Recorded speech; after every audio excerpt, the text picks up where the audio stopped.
Toran France est heureux de vous présenter Continuum. Bonjour à toutes et à tous, bienvenue dans Continuum, l'émission d'Agora News Sécurité.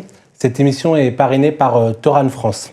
Pour cette nouvelle émission, j'ai le plaisir de recevoir Michael Sibillot, directeur du GPIS, qui est le groupement parisien interbailleurs de surveillance. Michael, bonjour. Bonjour Sébastien. Vous avez été d'abord officier de gendarmerie, vous avez été même commandant de gendarmerie, mobile, sécurité routière et un groupement, puis vous avez repris des études en matière de finances, vous avez été sous-préfet, et avant de devenir directeur du GPIS à l'été 2020.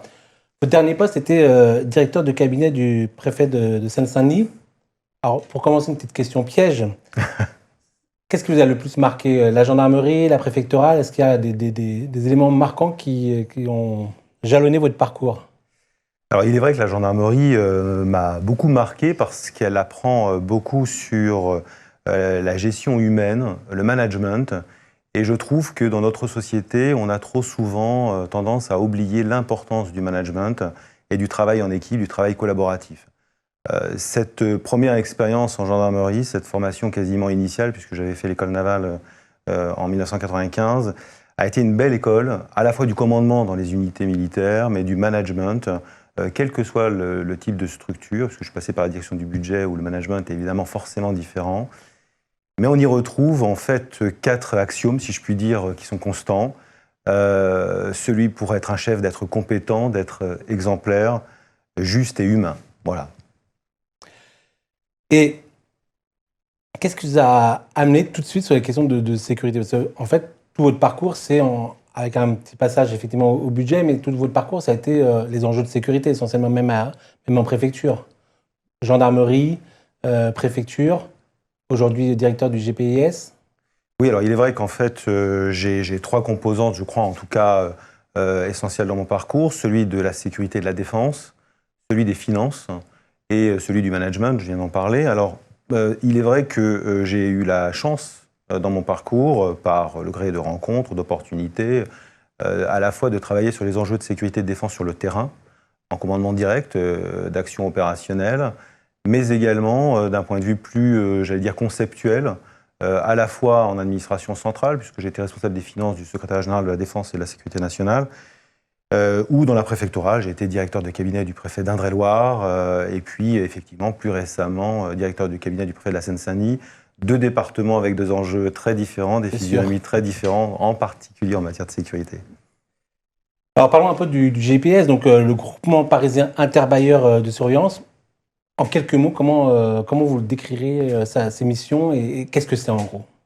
Alors sa mission essentielle, c'est d'assurer la surveillance et la tranquillité des locataires du parc social parisien, de nos bailleurs. Nous ne surveillons pas l'intégralité du parc social parisien, nous surveillons 150 000 logements aujourd'hui, qui appartiennent à 11 bailleurs sociaux et qui nous confient la surveillance des logements. C'est un service à la fois singulier, original, mais éminemment important pour les locataires. J'avais d'ailleurs pu me rendre compte, vous citiez la Seine-Saint-Denis, mais de la difficulté que l'on a à assurer la tranquillité résidentielle, en particulier dans le parc social, mais pas seulement d'ailleurs. Ce système original, robuste, garantit quand même, dans de bonnes conditions, et j'en veux pour preuve les témoignages des associations de locataires, la tranquillité résidentielle. Un chiffre, simplement, pour illustrer nos missions. Nous exécutons 60 000 missions par an, dont près de la moitié en réponse à des appels locataires. En d'autres termes, chaque locataire qui appelle le GPIS a une réponse opérationnelle avec un déplacement d'un équipage qui résout. Alors ça peut être des conflits entre des voisinages, ça peut être de l'occupation illicite de halls, ça peut être des problématiques de conflits tout simplement à l'extérieur dans le parc social ou dans les cages d'escalier ou à proximité immédiate des logements. Alors on a l'impression que c'est un peu hybride le GPIS, c'est pas des médiateurs, ils ne sont pas des médiateurs, c'est pas des policiers, c'est quoi alors? Alors, effectivement, c'est presque un modèle sui generis, particulier, singulier. C'est ce qui en fait son originalité, c'est ce qui en fait aussi, je crois, sa force. Ce sont des agents de sécurité privés qui ont un statut un peu particulier puisqu'ils Ils exercent une mission d'intérêt général. C'est la Cour d'appel de Paris qui l'a reconnu sur un contentieux, qui l'a clairement affirmé. Ce sont des agents de sécurité privés qui ne se contentent pas simplement de surveiller, mais qui vont au contact des locataires, qui font des rondes, qui répondent aux appels des locataires et qui donnent donc du coup une même réponse. Et effectivement, on se rapproche en cela des forces de sécurité intérieure, mais dans un cadre d'action qui est le nôtre, qui est celui du livre 6 du Code de la sécurité intérieure. Ce sont bien des agents de sécurité privés.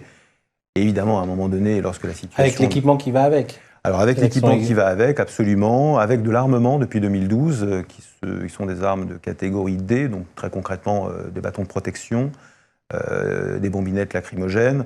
D'ailleurs, je crois le même armement qui sera celui de la police municipale parisienne en quelques mois. Donc effectivement, c'est un système singulier, prévu dans le Code de la sécurité intérieure dans la partie du livre 6, donc ce sont bien des agents de sécurité privés, mais investis d'une mission d'intérêt général, avec une formation particulière, du même coup. Et nos formateurs, ce sont d'ailleurs les formateurs de la police, les mêmes formateurs que ceux de la police. Alors justement, vous parliez de formation. Dans ce genre de groupement, l'enjeu est beaucoup sur la question du recrutement, sur la question de la formation, sur la qualité du personnel. Vous avez, je crois, 15 000 agents. Comment se fait le recrutement? Quel est le profil de ces agents? Alors, on a une petite entité, en fait, Sébastien. Nous avons 180 salariés aujourd'hui pour surveiller 150 000 logements sociaux. Alors, c'est pas rien quand même, parce que cela veut dire que chaque soir, dans Patrouille, nous avons 60 à 70 agents qui patrouillent. C'est à peu près l'équivalent de 20 équipages, 20 équipages, pardonnez-moi. 20 équipages, c'est pas rien. Sur le terrain, dans Paris, pour assurer la surveillance et la sécurité du parc social. C'est très important. Alors sur la formation, eh bien, effectivement, nous recrutons assez largement parmi d'anciens policiers, gendarmes, parmi des agents de sécurité privée qui appartiennent parfois à la sécurité rapprochée. Enfin, on regarde tout un type de parcours qui est compatible. On a un niveau de sélectivité de 1 pour 10, c'est-à-dire pour 10 candidats, on prend un salarié. Et donc, effectivement, pour nous, l'enjeu de recrutement, de qualité de recrutement et de formation est absolument essentiel et indissociable de la mission et du statut de nos agents. Vous parliez d'un modèle un petit peu éprouvé, qui a maintenant plus d'une dizaine d'années. Comment ça s'est un petit peu opéré, le travail avec les bailleurs sociaux qui sont forcément impliqués, qui sont membres de votre conseil d'administration? Vous n'êtes pas une association, vous n'êtes pas un service municipal, vous êtes un GIE. Comment les choses se sont faites, se sont constituées, et comment les uns et les autres travaillent? Alors historiquement, la ville de Paris a pris cette initiative de répondre à un besoin très clair qui est celui de la sécurité résidentielle. Problème que l'on rencontre un peu partout en France et je l'ai, comme je vous le disais tout à l'heure, vu en Seine-Saint-Denis à quel point ce sujet pouvait être prégnant, préoccupant pour les pouvoirs publics et puis évidemment pour les locataires. En 2004, 5 bailleurs à l'origine, avec le concours de la ville de Paris, concours indéfectible de la ville de Paris, puisque depuis l'origine, Paris est un des financeurs du GPIS. Et bien, en 2004 a été constitué le GPIS sous la forme d'un groupement d'intérêt économique, c'est-à-dire quelque chose qui est effectivement proche de l'entreprise, proche de l'associatif en ce sens que nous n'avons pas de but lucratif, que nous exerçons une mission d'intérêt général, et avec cette mission de sécurité. Donc en 2004 jusqu'à aujourd'hui, nous avons maintenant 11 bailleurs. Nous participons activement d'ailleurs à beaucoup de comitologie au niveau parisien, les LTD bandes par exemple, les CLSPD d'arrondissement, et donc le GPIS, au fil du temps, avec les bailleurs et le concours de la ville de Paris, est devenu, je crois, en tout cas, un acteur incontournable de la sécurité des Français, des Parisiens. Vous êtes, du coup, au regard de ce que vous dites et de ce qu'est le GPS, vous êtes un élément un peu incontournable de ce qu'on appelle aujourd'hui le continuum de sécurité, et notamment à Paris. Vous participez au CLSPDR. Comment vous vivez l'arrivée de la nouvelle police municipale au cours de cette année ? Eh bien, nous nous en réjouissons. C'est une très bonne nouvelle. Comme je vous le disais, on a une bonne coopération avec les services de police nationale, coopération absolument indispensable. Nous faisons chaque soir des opérations coordonnées. Et hier soir, nous étions avec les services de l'APP, la BAC 75N, sur le secteur de Navier, secteur un peu compliqué. Chaque soir, nous avons des opérations coordonnées et nous fondons beaucoup d'espoir de travail collaboratif avec la future police municipale parisienne. Un exemple, lorsque nous sommes appelés par des locataires pour procéder à l'éviction, c'est le terme qui est employé, d'occupants illicites dans les locaux qui perturbent évidemment le bien-être et la tranquillité des résidents parce qu'ils font du bruit, parce que parfois aussi il peut y avoir du trafic ou d'autres infractions connexes. Nous intervenons et nous procédons à l'éviction, c'est-à-dire à demander aux personnes de sortir du patrimoine et où vont-ils? Sur la voie publique. Et c'est là où le travail collaboratif avec l'APM sera intéressant parce qu'à partir du moment où les perturbateurs sont sur la voie publique, ils ne relèvent plus de notre compétence, bien évidemment. Et là, la police municipale, j'imagine, doit pouvoir apporter une réponse en procédant à la dispersion des occupants. Vous êtes un exemple, j'allais dire, de continuum de sécurité, c'est-à-dire que vous avez Exactement. à la fois les bailleurs, le travail très étroit avec la ville de Paris, avec la préfecture de police de Paris. Est-ce que vous travaillez au-delà de cela avec des entreprises qui sont implantées dans le parc social? Il peut y avoir un peu de location ou avec des associations? Alors on est à l'écoute d'un certain nombre d'acteurs, d'abord les élus, qui sont évidemment au plus proche des réalités du terrain et des préoccupations des locataires, des bailleurs bien évidemment, des associations également de locataires très présentes dans toutes les réunions qui peuvent être organisées au niveau des arrondissements. Nous avons d'ailleurs mis en place il y a quelques années des réunions techniques d'arrondissement pour justement rassembler l'ensemble de ces acteurs sur des thématiques bien particulières de sécurité résidentielle. Et en cela, en effet, je vous rejoins, Sébastien, je crois que le terme de continuum, eh bien, c'est vraiment un terme qui se prête parfaitement au cas particulier du GPIS et de son positionnement dans la sécurité globale. Sur 2021, vous parliez de sécurité globale. Un des enjeux, Oui. ça va être la proposition de loi Fauvergue-Thourot sur la sécurité globale, qui a beaucoup été discutée ces derniers temps et qui va repasser devant le Sénat dans quelques semaines maintenant. C'est un des enjeux pour vous parce que, à travers cette proposition de loi, vous souhaitez, j'allais dire, avoir de meilleurs outils pour vos agents, vos 180 agents, et notamment la question de la sermentation. Absolument. Alors c'est un enjeu important pour nous. La sermentation, de quoi s'agit-il? Il s'agit simplement de permettre à nos agents de constater certaines infractions liées à la tranquillité résidentielle. Des infractions de type dégradation du patrimoine social, lorsque, eh bien, effectivement, nous avons des délinquants qui s'y adonnent et qui, voilà, nos équipages pourront aller au-delà de la simple demande de quitter les lieux, mais pourront relever les infractions. Un autre exemple qui pollue la vie de beaucoup de Parisiens, c'est celui des nuisances sonores. Nous intervenons beaucoup sur les nuisances sonores, mais nous ne pouvons pas aujourd'hui constater les infractions. Et donc, lorsque effectivement la médiation, c'est une des composantes de notre métier, très importante, lorsque la médiation échoue, nous n'avons pas d'autre alternative et nous ne pouvons pas, par exemple, relever les infractions qui contraindraient les gens à bien vouloir respecter leur voisinage. Mais la question de la sermentation, ça paraît, j'allais dire, un peu de bon sens. C'est-à-dire que vous êtes sur le terrain.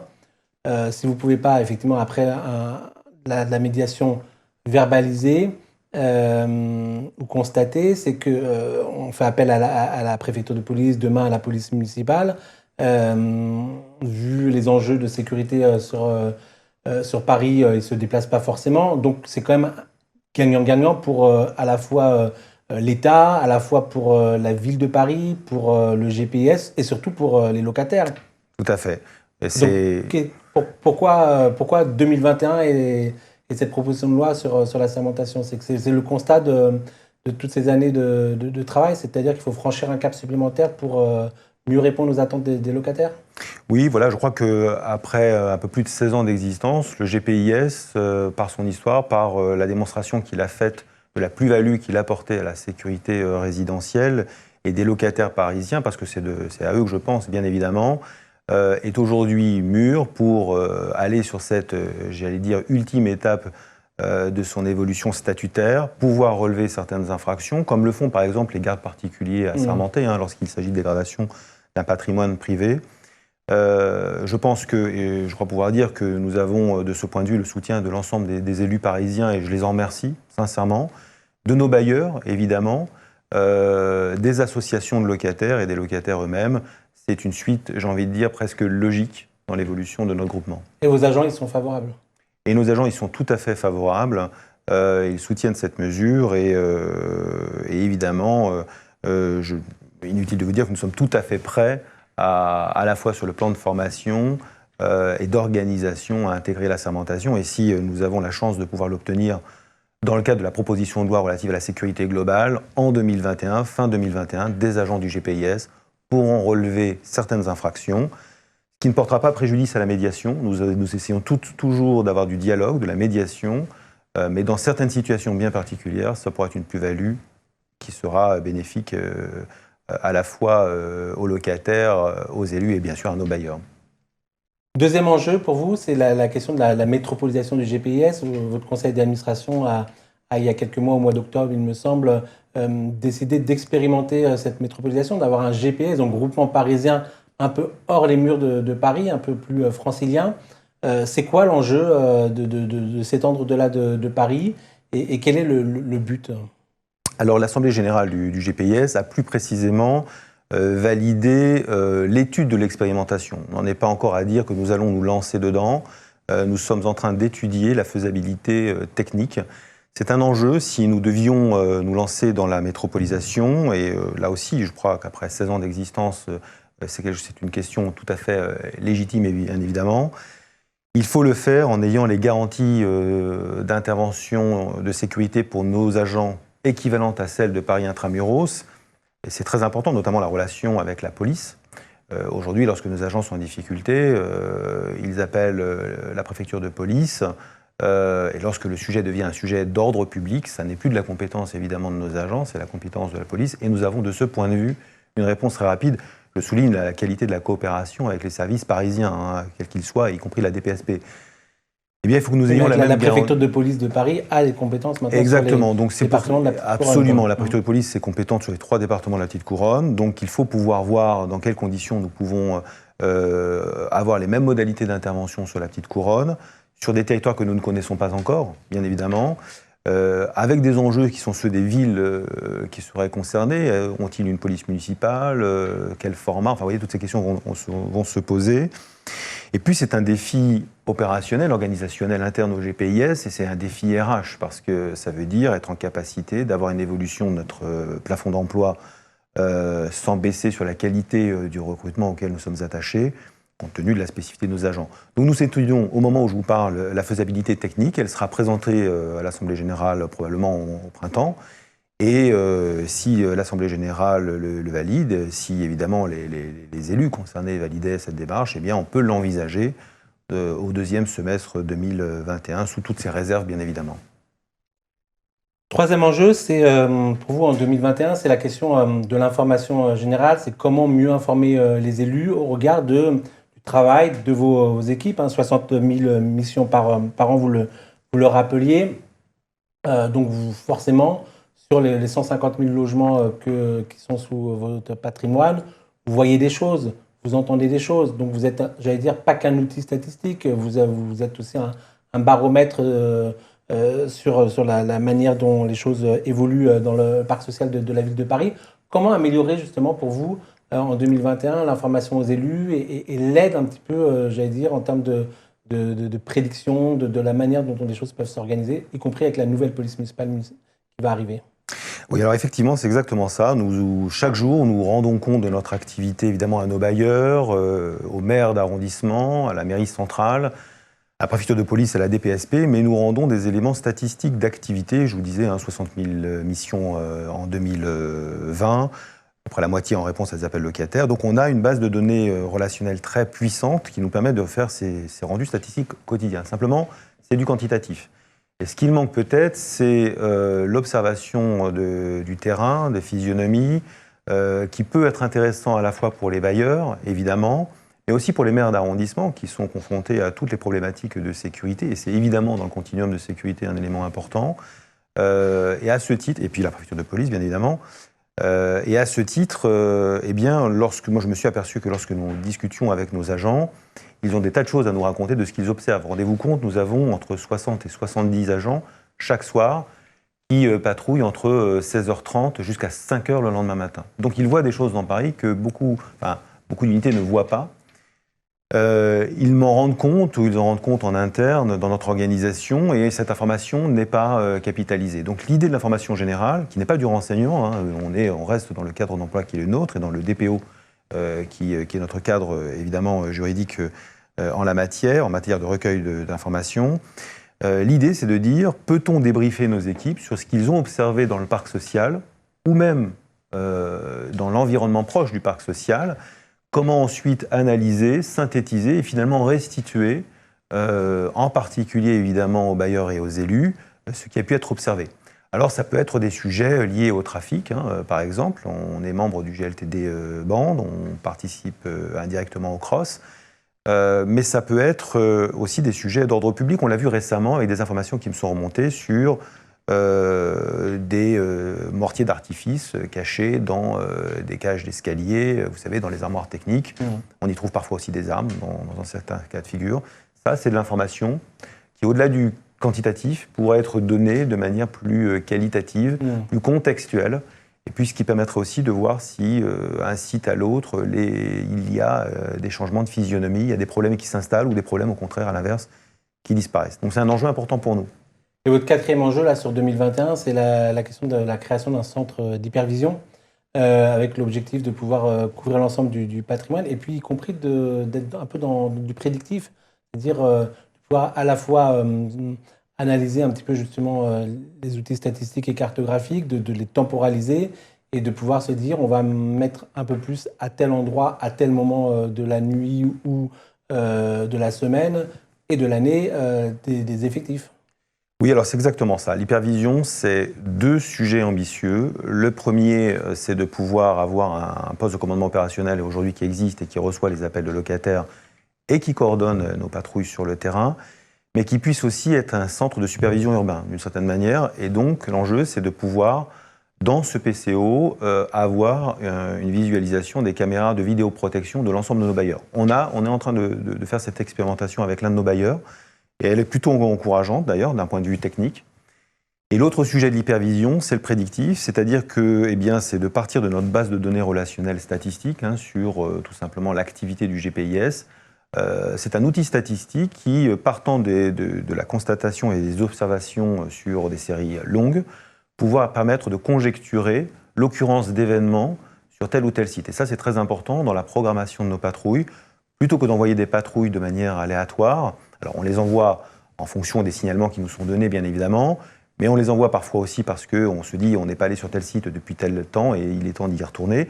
Eh bien, c'est d'ajouter à cela un outil statistique tout à fait objectivable qui va vous dire, par exemple, sur certains phénomènes qui peuvent être cycliques, à l'approche des fêtes de fin d'année, on sait qu'on a telle problématique qui vont se poser, à l'approche du 14 juillet, tel autre problème vont se poser. Eh bien, regardons ce qui peut se passer de manière conjoncturelle, statistique et objectivable pour orienter nos patrouilles de manière plus efficace. On gagnera évidemment en efficacité et en réponse opérationnelle.